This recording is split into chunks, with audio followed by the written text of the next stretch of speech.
Hey fans, welcome to the Monsters Minute, where I've got just about 1 minute to tell you about all the great things happening at the Monsters games right here at the Q this weekend.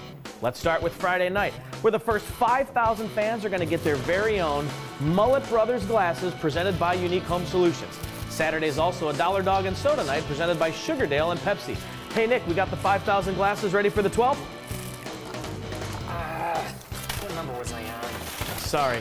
The fun doesn't stop there. We got a game on Saturday as well, where the Monsters players will be wearing military-themed camo jerseys like this one Sully's got on right here. Sully, good luck, man.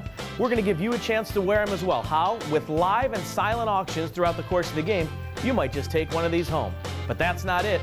Saturday is also our annual Chuck-a-Bear night, where we ask you Monsters fans to bring down brand new, unwrapped stuffed animals and chuck them on the ice after the Monsters' first goal.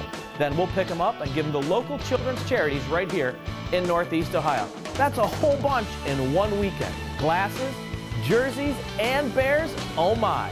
We can't wait to see you right down here at the Q on the 12th. 12, 13, 14. Oh, come on.